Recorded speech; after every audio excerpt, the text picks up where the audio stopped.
Admiral Nexus Prime stood on the bridge of his flagship, looking at the small blue planet through the main screen. His 4 eyes gleamed with satisfaction. This would be easy. The planet called Earth looked perfect for conquest. His scouts had done their job well. "Sir, we have finished scanning the planet," reported his second-in-command. "The beings down there are very primitive. They still use chemical rockets and metal bullets. No energy shields, no plasma weapons. This should take less than 1 day, Nexus." Prime nodded his large head. In 3,000 years, the Velkari Empire had never lost a battle. They were the strongest force in the galaxy. These humans would surrender quickly, just like all the others. "Begin the invasion," he ordered. "Standard protocol. Disable their communications first, destroy their military bases, wait for surrender." Far below on Earth, Daeho Kim was having a normal Tuesday morning at the Seoul Metropolitan Police Station. He was drinking his 3rd cup of coffee and reading reports about stolen bicycles when the sky exploded with light. Massive ships appeared over the city. They were black and silver, bigger than skyscrapers. Daeho dropped his coffee mug. It shattered on the floor, but he did not notice. Everyone in the station was staring out the windows. "What the hell is that?" whispered Officer Park from the next desk. Before anyone could answer, bright beams shot down from the ships. The lights in the police station flickered and went out. Cell phones stopped working. The computers died. But strangely, the old radio in the corner kept crackling with static. Across the city, Hyejin Park was working late at Korea Aerospace Industries. She was an engineer, and she loved her job designing aircraft. When the ships appeared, she was alone in the lab, testing a new engine design. The alien beam hit the building, but Hyejin noticed something strange. The beam was designed to stop electronic devices, but it was too focused. It missed many of the older systems. Her analog testing equipment still worked. The mechanical tools still functioned. She grabbed her phone to call someone, but it was dead. Then she remembered the old landline phone in the storage room. It still worked. "This is Hyejin Park at KAI," she said when she got through to the police. "I think I know something about these ships." Meanwhile, Jun-Sik Lee was enjoying his vacation in Busan. He was a Special Forces soldier, but he was supposed to be relaxing on the beach. When the alien ships appeared over the coastal city, his vacation ended immediately. Jun-Sik watched the aliens land in the city center. They came down in small ships that looked like metal teardrops. The alien soldiers that came out were tall and thin, with gray skin and 4 arms. They carried weapons that glowed blue, but Jun-Sik noticed they moved strangely. They walked in straight lines. They did not check corners. They did not watch for ambushes. These aliens had never fought. Anyone who fought back. At the Seoul police station, Daeho was trying to understand what was happening. The old radio was picking up emergency broadcasts from around the world. London was under attack. Tokyo was under attack. New York was under attack. "Sir," called Officer Park, "we have a call on the landline. Some engineer says she knows about the alien ships." Daeho took the phone. "This is Detective Kim. What do you know?" "The ships are using electromagnetic pulse weapons," Hyejin explained quickly. "But they are designed wrong for Earth. They assume we only use modern electronics. They do not know about our older systems." "What does that mean?" "It means we can still fight. We just have to use old technology. Analog radios, mechanical systems, things from before computers."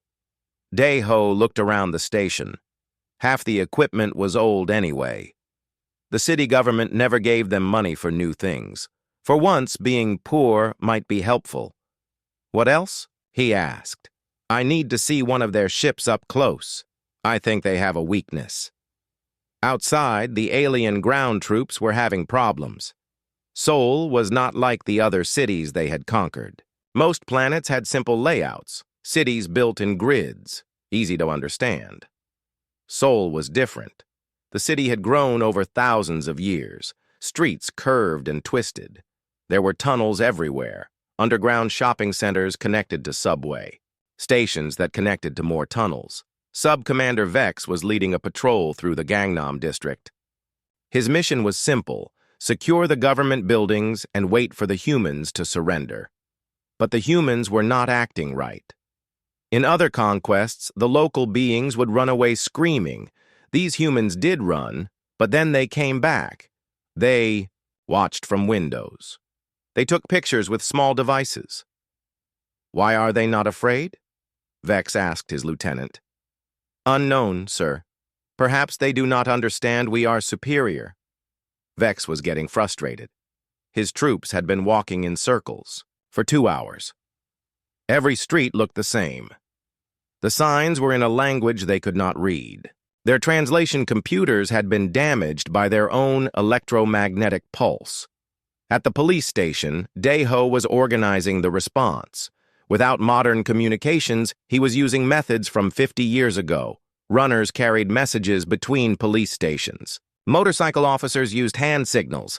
The old civil defense sirens still worked. "We need to get people into the subway tunnels," Daeho told his officers. "The aliens cannot use their big weapons underground." Officer Park raised her hand. "Sir, what about the engineer? She wants to see an alien ship." Daeho thought about it. They needed information. And if this Hyejin Park was right about the alien technology, she might help them fight back. "Tell her to meet us at Myeongdong Station. We will try to capture an alien patrol." In Busan, Junsik was already fighting. He had found 3 other soldiers on vacation. Together, they were watching the alien landing zone from a hotel roof. "They are not very smart," said Corporal Minho. "Look how they stand in the open." Junsik nodded. The aliens were excellent soldiers, but they had never fought guerrilla warfare. They expected their enemies to line up in formation and fight fairly. "We need weapons," Junsik said. "But first, we need to learn how their weapons work." They waited until a small alien patrol walked past the hotel. Then Junsik and his men struck fast and quietly. The aliens never knew what hit them. 20 minutes. Later, Junsik was examining an alien weapon. It was more advanced than anything humans had, but it was also simpler. The aliens had made everything automatic. They had forgotten how to think for themselves. Back in Seoul, Hyejin was crawling through a maintenance tunnel under Myeongdong subway station. Above her, she could hear alien voices. They sounded angry and confused. She reached the spot detective Kim had described. Through a ventilation grate, she could see an alien patrol ship. It was beautiful and terrible, with smooth curves and glowing panels. But Hyejin saw the problem immediately. The ship was designed for space combat. It had heavy armor on top and bottom, but the sides were weak. The aliens had never fought anyone who could attack from the side.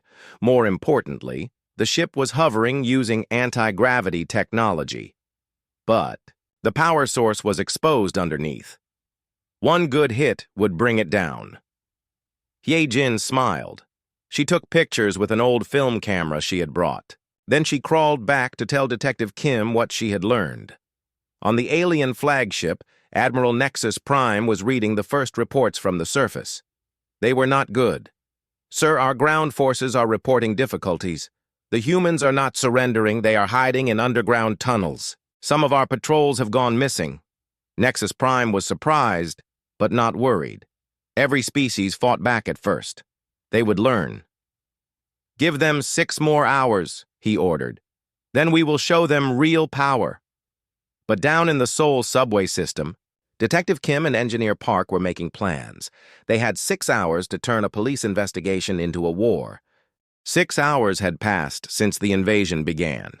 Sub-Commander Vex was standing in what used to be a busy Seoul street market, staring at his tactical display with growing confusion. According to Velkari military doctrine, the local population should have surrendered by now. Instead, they seemed to be getting more organized. "Sir," reported his communications officer, "we have lost contact with patrol units 7, 12, and 15. Vex clicked his mandibles in frustration. "Lost contact? How do you lose contact with a Velkari patrol?" "Unknown, sir." They simply stopped responding. Their last known positions were in the underground tunnel systems. Meanwhile, in a small restaurant, kitchen in Hongdae, Sungmin Choi was busy turning his life's work into a weapon factory. He had owned this restaurant for 20 years. He knew every chemical in his kitchen, every cleaning supply in his storage room. Grandfather always said the Japanese never understood Korean cooking, Sungmin muttered as he mixed drain cleaner with aluminum foil. These aliens will not understand it either. His restaurant had become a meeting point for the neighborhood resistance. College students brought him cell phone batteries. Office workers brought him fertilizer from plant shops. Even the old ladies from the apartment building brought him whatever they could find. Sung Min's first bomb was crude, but effective. He had tested it on the alien patrol vehicle parked outside his restaurant. The explosion was small, but it had completely disabled the vehicle's systems. The alien crew had run away on foot, looking very confused. Across town, 17-year-old Mi Young-jang was having the best day of her life. She was a professional gamer, ranked in the top 50 in 3 different online games. When the aliens knocked out the internet, she thought her world had ended. But then she discovered something amazing. The aliens used wireless communications, just like human devices, and their security was terrible. Mi Young had found an old laptop in her school's computer lab. It was ancient by gaming standards, but it could still connect to wireless networks. The alien communication system appeared on her screen like any other Wi-Fi network. "They do not even use passwords," she whispered to herself in amazement. Getting into the alien system was easier than hacking her little brother's social media account. The aliens had never encountered anyone who would try to break into their communications.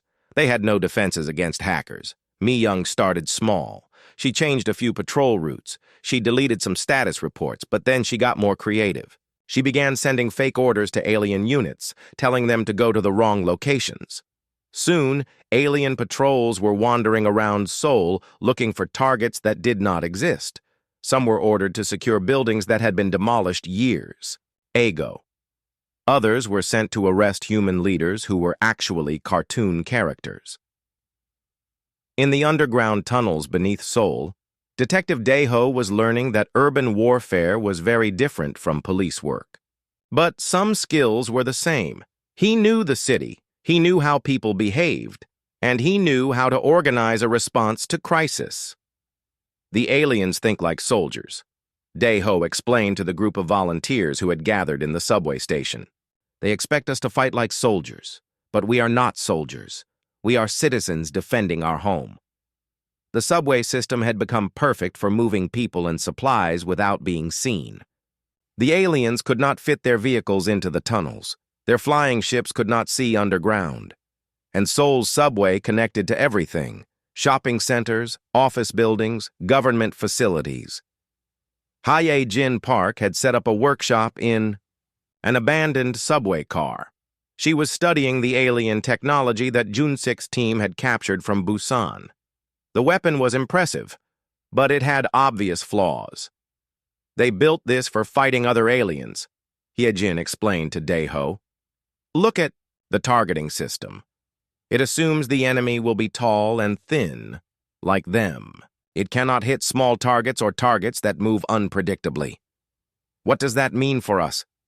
It means children and short people are almost impossible for them to hit, and if we crawl or roll when we attack, their weapons cannot track us." Dae-ho thought about this. Most of the alien patrols he had seen were walking upright, scanning for threats at their own eye level. They never looked down. They never expected attacks from below. In Busan, Jun-sik was proving that humans could adapt faster than aliens. His small team had grown to 30 soldiers, police officers, and armed civilians. They had captured enough alien equipment to arm themselves and were learning to use it. But Jun-sik had discovered something more important than weapons. He had captured an alien prisoner. The alien called itself Trooper Kess. It was young for a Valkyrie, and it was scared. Jun-sik did not speak the alien language, but fear was universal. Through gestures and simple drawings, he began to communicate. What he learned was shocking. The Velkari Empire had conquered hundreds of worlds, but they had never encountered serious resistance. Every other species had either surrendered immediately or been quickly overwhelmed by superior technology. They do not know how to fight a real war, Junsik realized. They only know how to intimidate and destroy. The alien prisoner seemed confused by basic human military tactics. It did not understand why humans would hide instead of surrendering. It could not comprehend why humans would help each other instead of trying to save themselves. Junsik began to understand that the Velkari were not evil conquerors. They were bureaucrats with big weapons.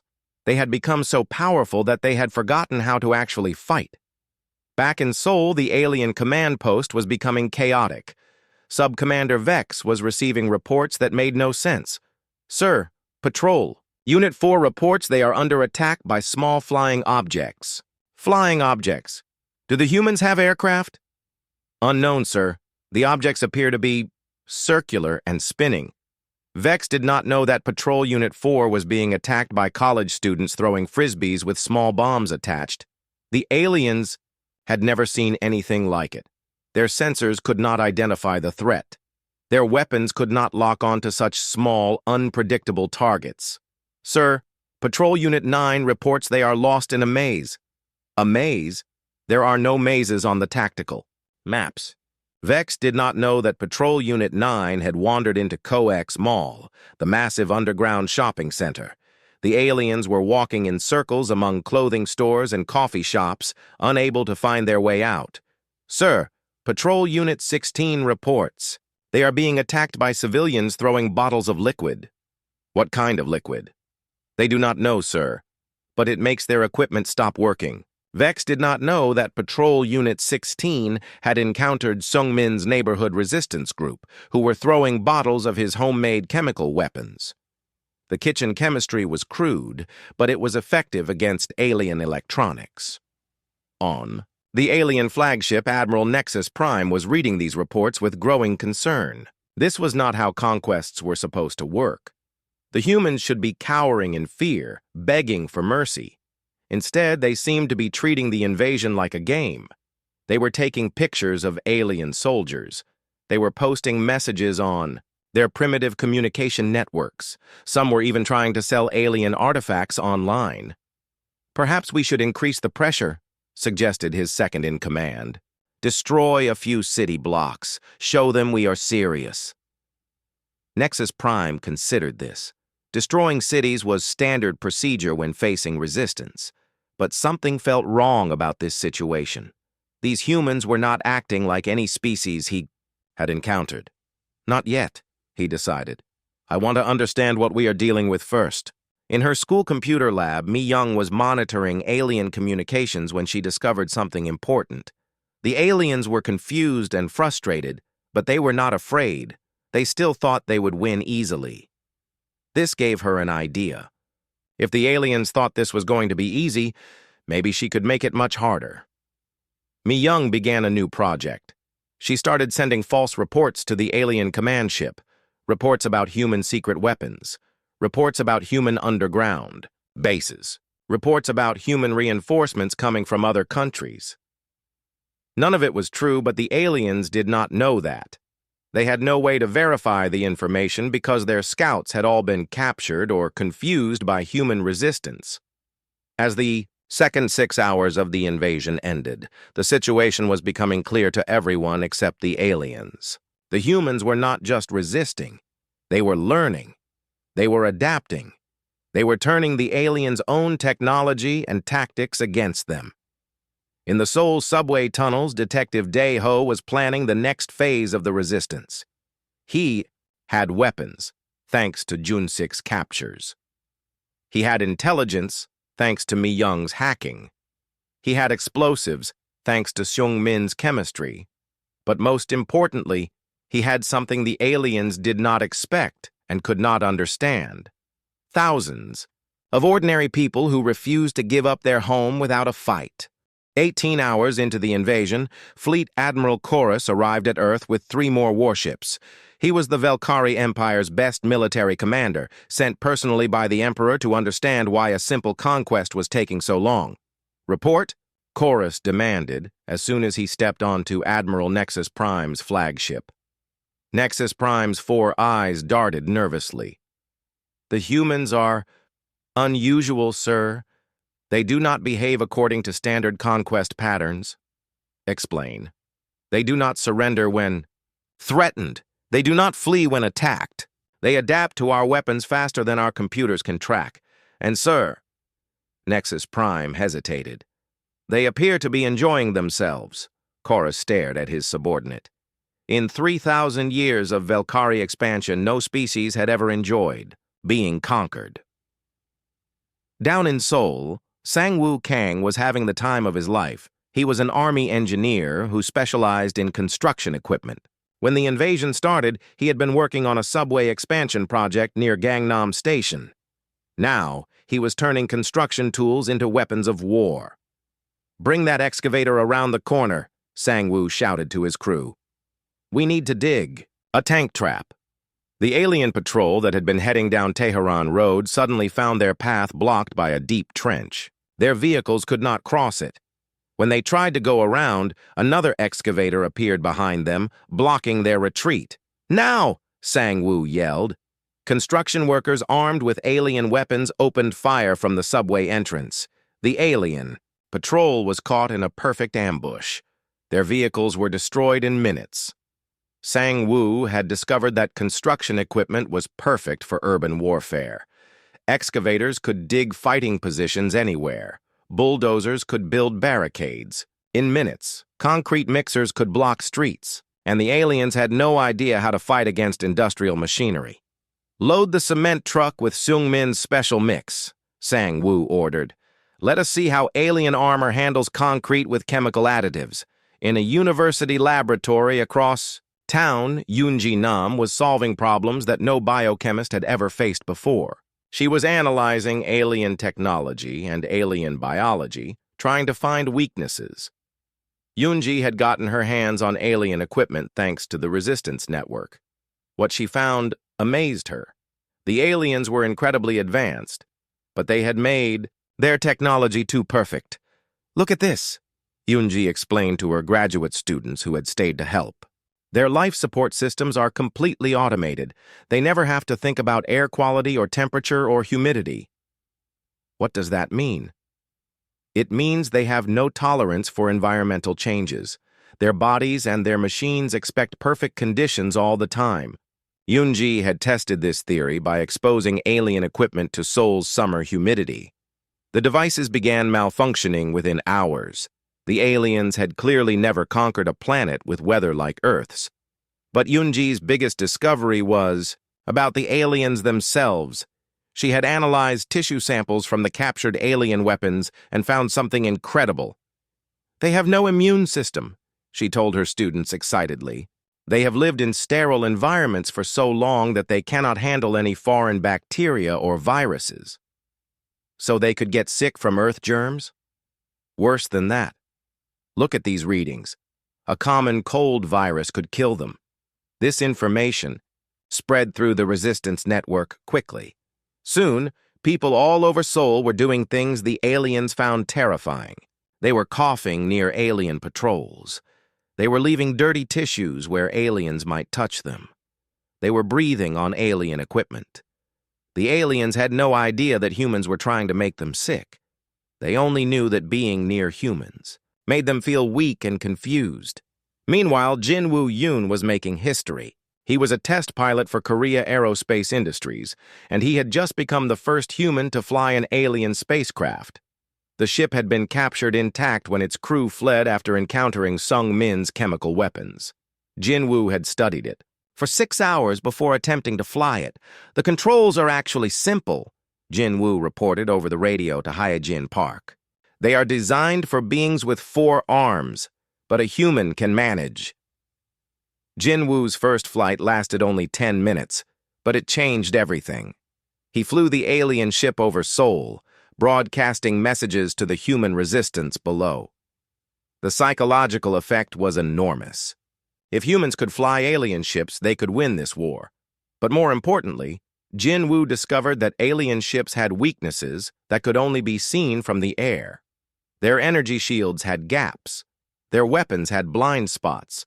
Their formation, flying, was predictable and vulnerable. "I can take down 3 of their fighters," Jinwoo reported. "Maybe 4 if I get lucky." On the alien flagship, Fleet Admiral Chorus was reviewing tactical data that made no sense. The humans had gone from primitive to dangerous in less than 18 hours. "Sir," reported the intelligence officer, "the humans have somehow acquired our aircraft technology. Impossible. Our ships have genetic locks. Only Velkari can operate them." "Yes, sir. But somehow they have bypassed the security systems." Chorus studied the reports. The humans had not bypassed anything. They had simply ignored the security systems and made the ships work anyway. It was like watching someone pick a lock. "By breaking down the entire door." "What else?" Chorus demanded. "Sir, our ground forces are reporting equipment failures due to environmental factors. The planet's atmosphere appears to be more corrosive than anticipated. And, sir, several of our troops have reported illness after contact with human civilians. Medical is investigating." Chorus was beginning to understand that the Velkari had made a fundamental error. They had assumed that humans were like every other species they had conquered. But humans were different in ways that Velkari science could not predict. In Seoul, the resistance was becoming more organized by the hour. Daeho had established command posts in 7 subway stations. Each post controlled a different part of the city. They were connected by runners, analog radios, and Mi Young's hacked alien communication network. "Status report," Daeho requested from his command post in City Hall Station. "Gangnam District is clear of alien patrols," reported Sang-woo. "We have control of all major streets south of the river. Hongdae Resistance has captured 2 more alien vehicles," reported Seong-min. "We have enough chemical weapons to supply 3 more districts. University District has identified alien biological weaknesses," reported Yoon-ji. "We are preparing countermeasures for wider deployment. Aviation Unit has achieved air superiority over Central Seoul," reported Jinwoo. "Ready to support ground operations." Daeho smiled. 6 hours ago, they had been hiding in tunnels, hoping to survive. Now they were winning, but the biggest surprise came from Mi Young. The teenage hacker had discovered something that changed everything. "Detective Kim," Mi Young called over the radio. "I have been monitoring alien communications. They are not just confused. They are scared." "Scared of what?" "Scared of us. They have sent messages to their home planet asking for advice on how to fight humans. But their home planet has no advice to give. No one in their empire has ever faced anything like us." This news spread through the resistance network like wildfire. The mighty Velkari Empire, conquerors of hundreds of worlds, had never encountered a species that fought back effectively. "There is more," Mi Young continued. "They are talking about retreat. Some of their commanders want to leave Earth and report it as too dangerous for conquest." Daeho thought about this. If the aliens retreated now, humanity would be safe. But if they came back later with a bigger army, Earth might not survive. "No," Daeho decided. "We cannot let them retreat and come back stronger. We need to defeat them completely. Show the galaxy that Earth is not just dangerous to attack, but impossible to conquer." As the 3rd phase of the invasion ended, the situation had completely reversed. The aliens were trapped on a planet they could not understand, fighting an enemy they could not predict, using tactics that did not work. And somewhere in the Seoul subway system, a police detective, an engineer, a chef, a teenager, a construction worker, a scientist, and a pilot were planning the counterattack that would make humanity famous throughout the galaxy. 30 hours into what was supposed to be a simple conquest, Supreme Overlord Thane materialized on the bridge of Fleet Admiral Chorus's flagship. The Emperor's personal representative was not happy. "Explain to me," Thane said in a voice that could freeze plasma, "how a primitive species has held off the Velkari Empire for more than a day." Chorus and Nexus Prime exchanged nervous glances. Both had commanded successful conquests before. Neither had ever faced anything like this. Sir, the humans are unprecedented, Chorus began carefully. They adapt faster than our tactical computers can calculate. They use weapons we have never seen. They fight in ways that violate all known military doctrine. Show me, Thane demanded. On Earth, the human counteroffensive was gaining momentum. In Seoul, Dong-hyun Park was leading a squadron of retrofitted civilian aircraft against alien air support. He was a fighter pilot in the Korean Air Force, but today he was flying a modified crop duster loaded with Yunji's biological weapons.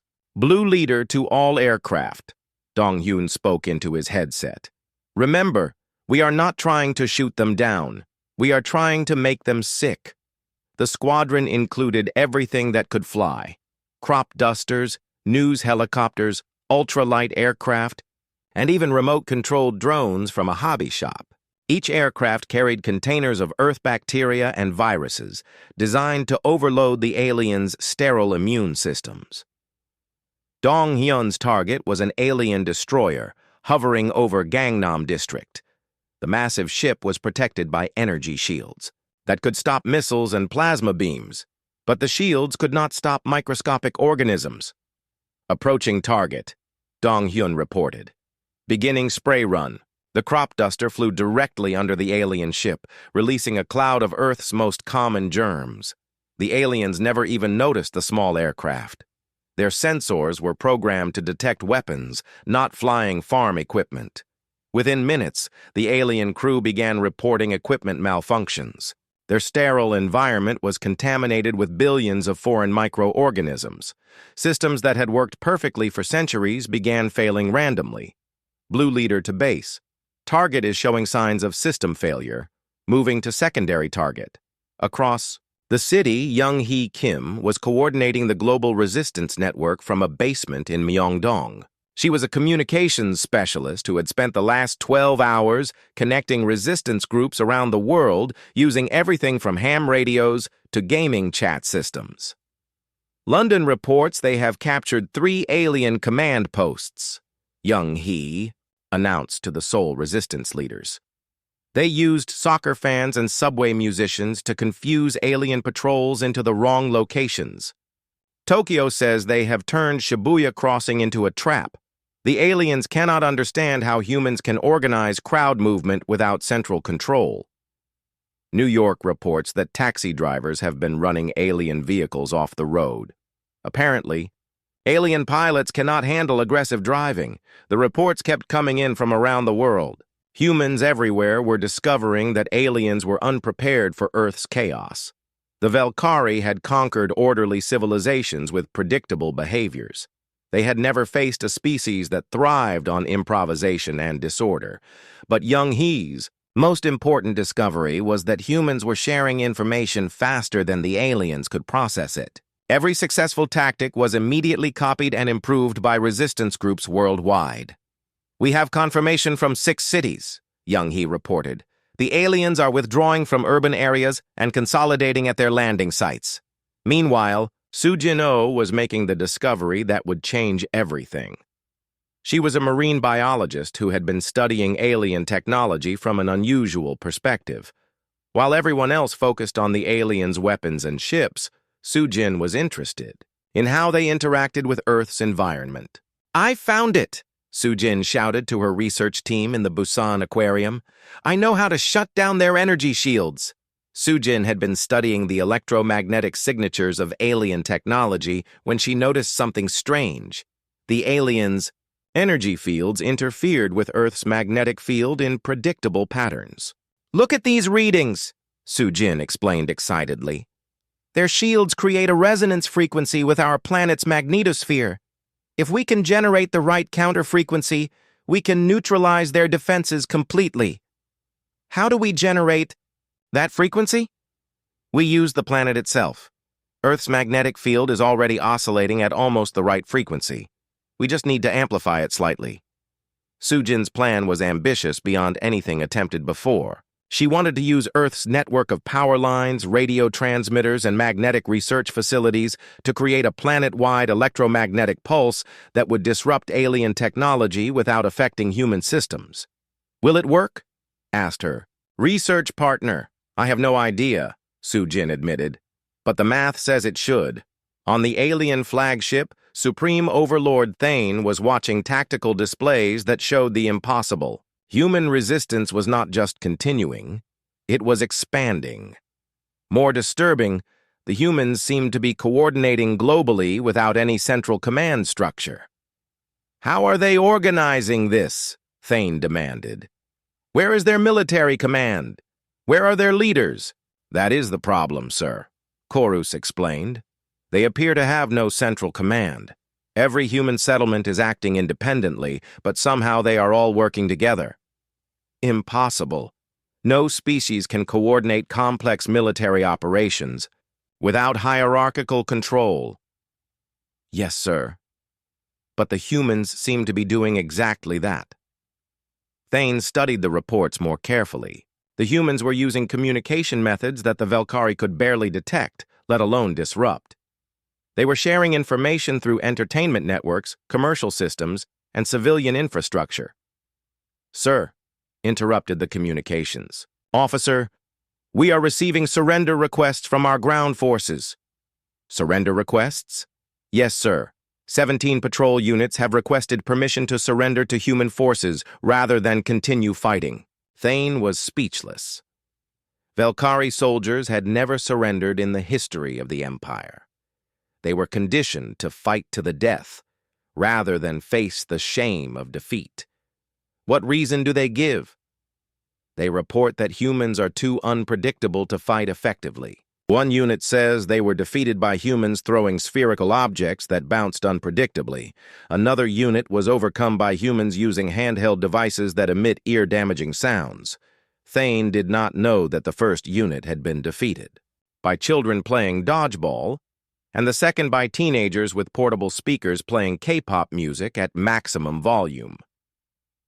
In Busan, Junsik Lee had established the first liberated zone on Earth. His combined force of soldiers, police, and armed civilians had completely driven alien forces from the coastal city. Now he was preparing to help other cities do the same. We have enough captured alien equipment to arm 3 more resistance groups, Junsik reported to Young Hee's communication network, ready to provide support wherever needed. But Junsik's real contribution was psychological. He had proven that aliens could be defeated by conventional human forces. His success had inspired resistance groups worldwide to move from defensive to offensive operations. Seoul Team, this is Busan, Junsik called over the radio. We are loading captured alien vehicles onto cargo ships. We'll arrive at Incheon Port in 4 hours to support your final assault.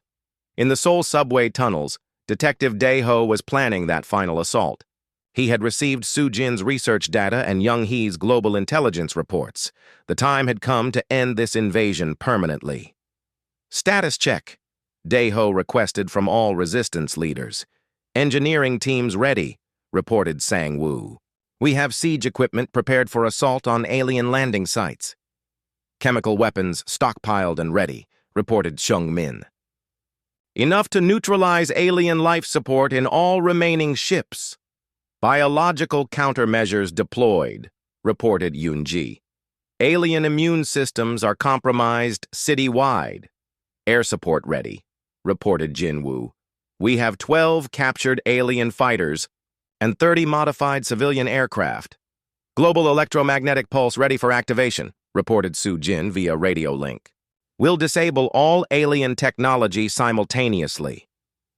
Busan reinforcements en route, reported Junsik. Heavy weapons and experienced personnel arriving soon. Dae-ho looked around the subway car that had become his command center. 36 hours. Ago, he had been a detective investigating petty crimes. Now he was commanding a military operation that would determine the fate of humanity. All units, Dae-ho announced, prepare for final assault. Operation Earth Liberation begins in 2 hours. On the alien flagship, Supreme Overlord Thane made a decision that would echo through Velkari history. For the first time in 3 millennia, the Empire was facing defeat. Prepare the ships for withdrawal, Thane ordered quietly. Sir? Chorus could not believe what he was hearing. You heard me. We are leaving. Report to the Emperor that Earth is unsuitable for conquest. But before the Velkari could retreat, they would face one final demonstration of human determination. The species they had dismissed as primitive was about to show the galaxy what happened when you picked the wrong planet to invade. 42 hours after the invasion began, Wanshik Li arrived at the main alien landing site in Uido. He was not a soldier or a scientist. He was a diplomat from the Korean Ministry of Foreign Affairs. But today, he carried the most important message in human history. The alien landing zone was surrounded by human forces. Sangwoo's construction equipment had built siege walls around the alien ships. Seungmin's chemical weapons filled the air with compounds that made alien life support systems fail. Junsik's reinforcements from Busan had brought heavy weapons captured from other alien sites. But the humans were not attacking. They were waiting. "This is Wanshik Li, speaking for the people of Earth," he announced through a captured alien communication device. "We wish to discuss terms." Inside the alien command ship, Supreme Overlord Thane was staring at tactical displays that showed his worst nightmare. The Velkari Empire's most powerful invasion fleet was trapped on a planet by a species that had barely discovered space travel. "Terms?" Thane repeated. "What terms could these primitives possibly offer?" "Sir," reported his intelligence officer nervously, "I think you should see this." The main screen showed a live broadcast from something called the Human Global Communication Network. Hana Shin, a journalist from Seoul Broadcasting System, was reporting live from the alien landing site. "This is Hana Shin reporting from what may be the most important moment in human history," she said into her camera. "Behind me, representatives of humanity are about to negotiate with an alien empire that has conquered hundreds of worlds. But today, they are the ones asking for mercy." Hana's broadcast was being transmitted worldwide through every communication system humans could access: radio, television, internet, social media, even emergency broadcast systems. But more importantly, it was being transmitted to space. Sujin's global electromagnetic pulse had done more than disable alien technology. It had turned Earth into a massive radio transmitter, broadcasting human communications across the galaxy. Every spacefaring civilization within 50 light years was watching Earth's victory over the Velkari Empire. "We are not just negotiating for Earth," Wanshik explained to Thane through the communication link. "We are negotiating for every world your empire has conquered, every species you have enslaved, every civilization you have destroyed." Thane clicked his mandibles in confusion. "You cannot speak for other worlds. You are one small planet." "Are we?" Wanshik smiled. "Let me show you something." The human communication network suddenly filled with messages from across the galaxy. Conquered species on Velkari worlds had been listening to Earth's broadcasts. They had learned that the mighty empire could be defeated. Rebellions were starting on 12 Velkari colonies. Slave populations were refusing to work. Conquered governments were demanding independence. The Velkari Empire was facing its first galaxy-wide crisis in 3,000 years. "Your choice is simple," Wanshik continued. "Surrender now and negotiate a peaceful withdrawal from Earth and your other conquests, or face a galaxy-wide revolution that will destroy your empire completely." In the Seoul police station where this all began, Detective Dae-ho was watching the negotiations on a small television. Around him, the resistance leaders who had saved humanity were drinking coffee and eating convenience store snacks. "I still cannot believe we won," said Hyejin Park, the engineer who had first understood alien weaknesses. "We did not just win," replied Mi-young Jang, the teenage hacker who had crippled alien communications. "We changed everything. Look at these messages coming in from other worlds." The communication networks were full of reports from across the galaxy. Species that had been conquered centuries ago were driving out Velkari forces. Worlds that had never known freedom were declaring independence. The Velkari Empire is collapsing, observed Unji Nam, the biochemist who had weaponized Earth's germs. All because they picked the wrong planet to invade. Jin Woo Yoon, the pilot who had first flown an alien fighter, was monitoring space communications. I am receiving signals from 17 different alien species. They all want to establish diplomatic relations with Earth. Diplomatic relations? Daeho laughed. 2 days ago, we did not even know aliens existed. Now we are galactic diplomats? At the landing site, the negotiations were reaching their conclusion. Supreme Overlord Thane had no choice but to accept human terms. The alternative was the complete destruction of his empire. The Velkari Empire agrees to withdraw all forces from Earth immediately, Thane announced reluctantly. We also agree to grant independence to all conquered worlds that request it. And, Wanshik prompted, and we agree to provide reparations to species harmed by our expansion policies. And, Thane's 4 eyes closed in defeat. And we formally recognize Earth as a sovereign world under the protection of the Galactic Council, with full rights to defend itself and its allies. Wanshik nodded. Acceptable. You have 24 hours to evacuate all Velkari forces from Earth. Any aliens who wish to remain as peaceful refugees will be granted asylum. Hana Shin was broadcasting every word to the galaxy. Her report was being translated into hundreds of alien languages and transmitted to every corner of known space. In an unprecedented turn of events, Hana reported, humanity has not only defeated the Velkari Empire but forced them to grant freedom to dozens of conquered worlds. Earth has gone from unknown planet to galactic liberator in just 48 hours. As the alien ships began departing Earth's atmosphere, crowds gathered in cities around the world. In Seoul, people filled the streets to watch the massive vessels disappear into space. Many were cheering, but others were strangely quiet. What happens now? Asked a reporter interviewing random citizens. Now we learn, replied an elderly man watching the ships leave. We learn that we are not alone. We learn that the universe is bigger and more dangerous than we imagined. But we also learned that humans can face anything. In the Resistance Command Center, the original team was receiving reports from around the world. The liberation of Earth was complete, but the consequences were just beginning. 18 alien species have requested permission to establish embassies on Earth, reported Young-hee Kim, who had coordinated global communications. 43 human nations have requested joint defense agreements, added Sang-woo Kang, whose construction equipment had helped win the war. The United Nations is calling an emergency session to establish Earth's first planetary government, said Seung-min Choi, whose kitchen chemistry had defeated alien technology. And someone needs to figure out what to do with all this alien technology we captured, concluded Soo-jin. Oh, whose research had made the final victory possible. Detective Dae-ho looked around at the group of ordinary people who had saved their world.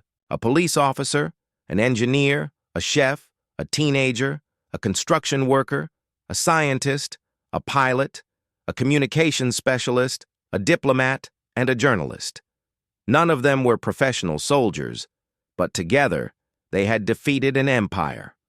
I think, Dae-ho said slowly, we are going to need a bigger police station.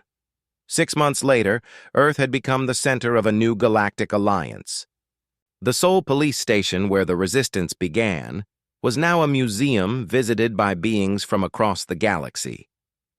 A simple plaque by the entrance read, on this site, ordinary humans proved that no empire is too powerful, no enemy too advanced, and no challenge too great for people who refuse to give up. The Velkari Empire still existed, but it was much smaller and much more careful about choosing its targets. Throughout the galaxy, species told stories about the small blue planet that had changed everything. And in the depths of space, other empires looked at Earth and decided that perhaps conquest was not worth the risk. After all, who wanted to pick a fight with the species that had defeated the unbeatable Velkari Empire in just 48 hours? Earth was no longer alone in the universe, but more importantly, the universe now knew that Earth was not to be underestimated. Humanity had announced its presence to the galaxy in the most dramatic way possible, by refusing to be conquered. The age of human isolation was over. The age of human independence had begun.